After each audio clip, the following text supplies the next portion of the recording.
We now welcome in former longtime Bengals head coach Marvin Lewis. Coach, thank you so much for joining us today. Really appreciate your time. Please tell me, what was your reaction to Brian Flores filing this lawsuit? Well, I obviously I gotta be supportive of what Brian is saying. I mean, he's the man that's in this, uh, was put in this position that he felt that he was it wasn't fair, it wasn't right, and he was used that way, both obviously by the Dolphins. That as hard as we work to win football games, that he's asked to lose football games and compromise himself, his integrity, his staff, his players, and so forth. And then, secondly, obviously, with the text messages, this is a direct violation of something the NFL has put in place.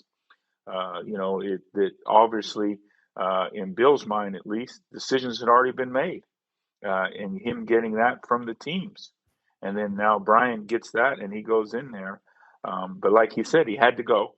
He had to go and show that he was qualified and have an opportunity to become the head coach. Marvin, So again, go ahead. no, go ahead, Marv. Go ahead. No, Finish I'm up. saying so. I think in those things, it's very obvious. I don't know how those can be disputed. Marv, when you're a longtime defensive coordinator, clearly in Baltimore, and your first head coaching job and only job in the National Football League was with the Cincinnati Bengals. Did you go through anything similar to this in terms of the hiring practice where you felt like those interviews prior to Cincinnati was just a waste of your time? Well, I did interview with the Carolina Panthers before John Fox got the job, and I can recall that we had lost to the Steelers in the second round of the playoffs. And I remember sitting home on Monday, and I think it was Chris Mortensen or someone else reported that Foxy would be named the head coach of the Panthers on Friday. And when I went to work Tuesday, Brian came in and said, "Hey, I just got off the phone with Ozzie, and the Panthers want you to come down and interview for the job." I said, "Coach, I just heard last night on TV that they're going to name Foxy the coach on Friday." He said, so he goes back, he talks to Ozzie, talks to the people, and I end up going down to Charlotte and so forth and meeting with the Richardson family. And, they said that wasn't true and so forth. And they named John the head coach on Friday. So, I don't know, again, that's the situation I was in, but you have to go, and prove that you're worthy to become the head coach. And, and it's, you're appreciative of the opportunity, but what was supposedly going to happen ended up happening in that case for sure. Coach Lewis, welcome to the show. Good to see you. Let me get right to Thank it you. and ask you this. You've seen what he said about the Denver Broncos. You've seen what Brian Flores said about Stephen Ross and what Stephen Ross was trying to, basically impose his will on Brian Flores and get him to do some things that Brian Flores didn't want to do. You've heard what he said about the text message with Bill Belichick and the New York Giants. And you know what's been going on with the National Football League. What do you find most incriminating against the NFL or the league owners or both based on this lawsuit that Brian Flores has filed against the league and those three teams? To me, I think, obviously that if the Giants had already made a decision, that's the one that stands out. It's right there. It's within the text message. It can't be denied that if that's where the decision had been made, people from both sides had felt that way. Obviously, the GM came out of the Bills organization and so forth, so they would have information leading to that. So to me, that's the one, and that's what's disappointing. That he then finds that out prior to him going there to be interviewed for the position.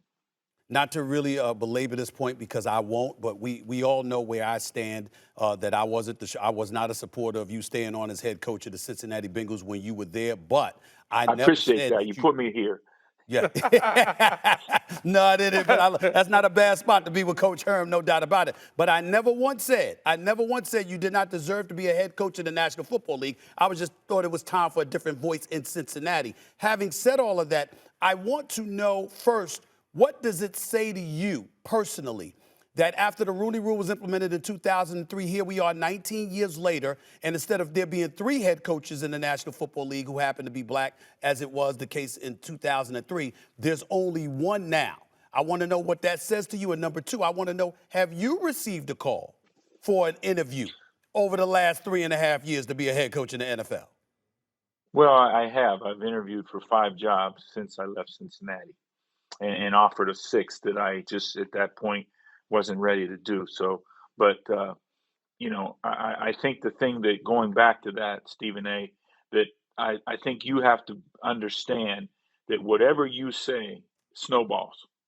And sometimes you don't know the entire situation that these coaches are dealing with within the organization and so forth. And yeah, there may have been time for a new voice, but my voice had to be reinvented a number of different times in Cincinnati, basically 16 times, but for sure we overhauled things 3 or 4 times within the organization, myself, the staff, and so forth.